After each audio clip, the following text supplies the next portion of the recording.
Why I Am a Catholic by G.K. Chesterton.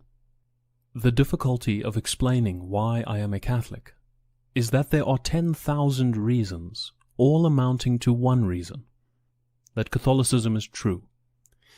I could fill all my space with separate sentences, each beginning with the words, "It is the only thing that," as, for instance, it is the only thing that really prevents a sin from being a secret.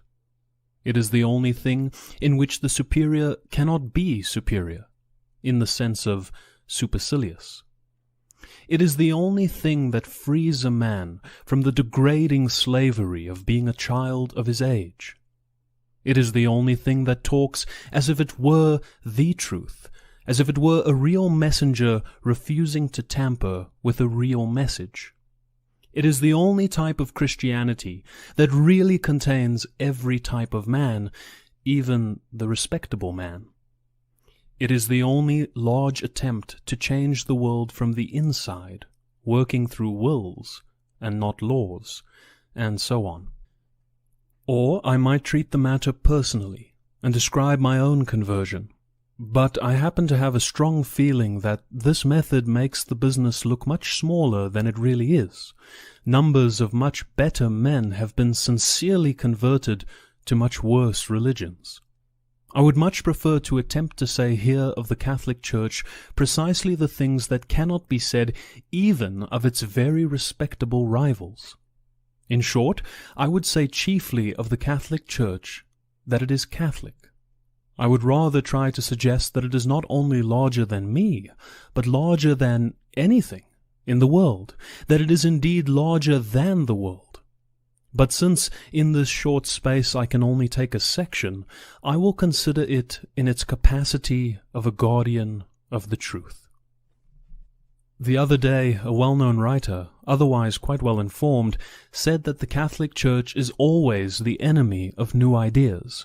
It probably did not occur to him that his own remark was not exactly in the nature of a new idea. It is one of the notions that Catholics have to be continually refuting, because it is such a very old idea. Indeed, those who complain that Catholicism cannot say anything new seldom think it necessary to say anything new about Catholicism. As a matter of fact, a real study of history will show it to be curiously contrary to the fact, insofar as the ideas really are ideas, and insofar as any such ideas can be new. Catholics have continually suffered through supporting them when they really were new, when they were much too new to find any other support. The Catholic was not only first in the field, but alone in the field, and there was as yet nobody to understand what he had found there. Thus, for instance, nearly 200 years before the Declaration of Independence and the French Revolution, in an age devoted to the pride and praises of princes, Cardinal Bellarmine and Suarez the Spaniard laid down lucidly the whole theory of real democracy. But in that age of divine right they only produced the impression of being sophistical and sanguinary Jesuits, creeping about with daggers to effect the murder of kings. So, again, the casuists of the Catholic schools said all that can really be said for the problem plays and problem novels of our own time, 200 years before they were written. They said that there really are problems of moral conduct, but they had the misfortune to say it 200 years too soon, in a time of tub-thumping fanaticism and free and easy vituperation. They merely got themselves called liars and shufflers for being psychologists before psychology was the fashion. It would be easy to give any number of other examples down to the present day, and the case of ideas that are still too new to be understood. There are passages in Pope Leo's encyclical on labor, also known as Rerum Novarum, released in 1891, which are only now beginning to be used as hints for social movements much newer than socialism. And when Mr. Belloc wrote about the servile state, he advanced an economic theory so original that hardly anybody has yet realized what it is. A few centuries hence, other people will probably repeat it, and repeat it wrong. And then, if Catholics object, their protest will be easily explained by the well-known fact that Catholics never care for new ideas. Nevertheless, the man who made that remark about Catholics meant something, and it is only fair to him to understand it rather more clearly than he stated it. What he meant was that, in the modern world, the Catholic Church is in fact the enemy of many influential fashions, most of which still claim to be new, though many of them are beginning to be a little stale. In other words, insofar as he meant that the Church often attacks what the world at any given moment supports, he was perfectly right. The Church does often set herself against the fashion of this world that passes away, and she has experience enough to know how very rapidly it does pass away. But to understand exactly what is involved, it is necessary to take a rather larger view and consider the ultimate nature of the ideas in question, to consider, so to speak, the idea of the idea. 9 out of 10 of what we call new ideas are simply old mistakes. The Catholic Church has for one of her chief duties that of preventing people from making those old mistakes, from making them over and over again forever, as people always do if they are left to themselves. The truth about the Catholic attitude towards heresy, or as some would say, towards liberty, can best be expressed perhaps by the metaphor of a map.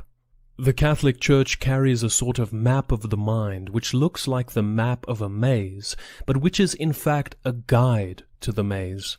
It has been compiled from knowledge which, even considered as human knowledge, is quite without any human parallel.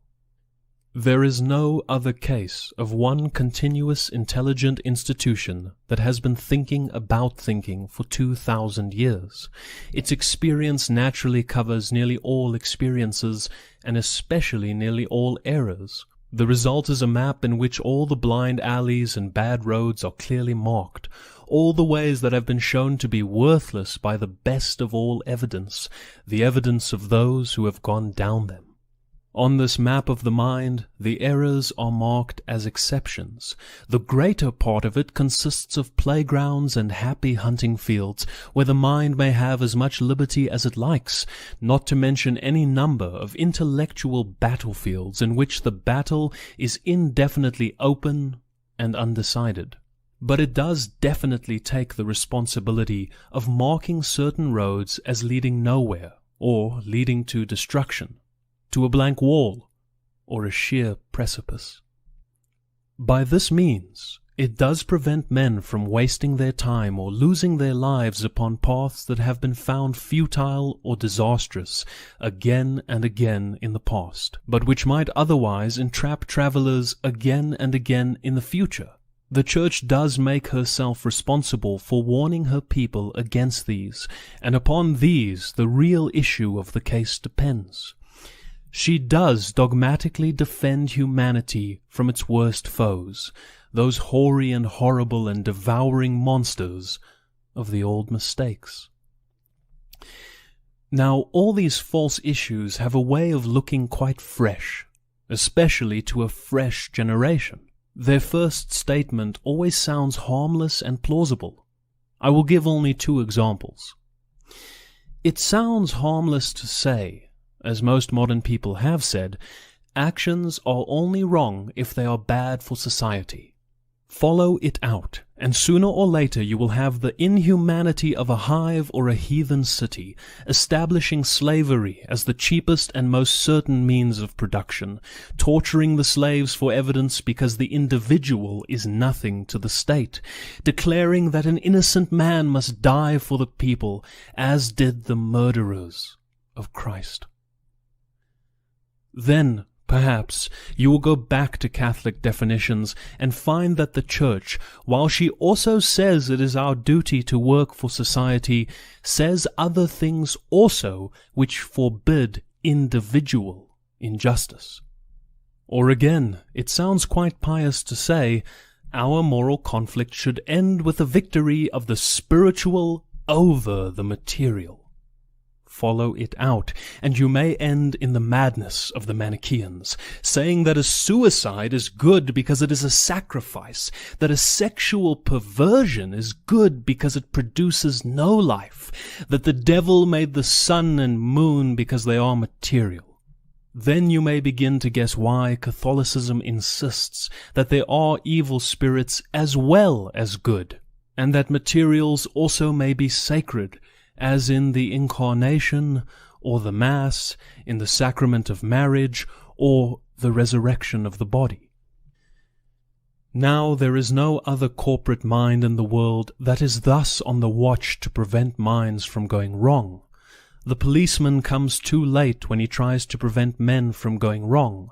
The doctor comes too late, for he only comes to lock up a madman, not to advise a sane man on how not to go mad. And all other sects and schools are inadequate for the purpose. This is not because each of them may not contain a truth, but precisely because each of them does contain a truth, and is content to contain a truth. None of the others really pretends to contain the truth. None of the others, that is, really pretends to be looking out in all directions at once. The Church is not merely armed against the heresies of the past or even of the present, but equally against those of the future, that may be the exact opposite of those of the present. Catholicism is not ritualism. It may in the future be fighting some sort of superstitious and idolatrous exaggeration of ritual. Catholicism is not asceticism. It has again and again in the past repressed fanatical and cruel exaggerations of asceticism. Catholicism is not mere mysticism. It is even now defending human reason against the mere mysticism of the pragmatists. Thus, when the world went Puritan in the 17th century, the Church was charged with pushing charity to the point of sophistry, with making everything easy with the laxity of the confessional. Now that the world is not going Puritan but pagan, it is the Church that is everywhere protesting against pagan laxity in dress or manners. It is doing what the Puritans wanted done when it is really wanted. In all probability, all that is best in Protestantism will only survive in Catholicism, and in that sense all Catholics will still be Puritans when all Puritans are pagans. Thus, for instance, Catholicism, in a sense little understood, stands outside a quarrel like that of Darwinism at Dayton. It stands outside it because it stands all around it, as a house stands all around two incongruous pieces of furniture. It is no sectarian boast to say it is before and after and beyond all these things in all directions. It is impartial in a fight between the fundamentalist and the theory of the origin of species, because it goes back to an origin before that origin, because it is more fundamental than fundamentalism. It knows where the Bible came from. It also knows where most of the theories of evolution go to. It knows there were many other Gospels besides the 4 Gospels, and that the others were only eliminated by the authority of the Catholic Church.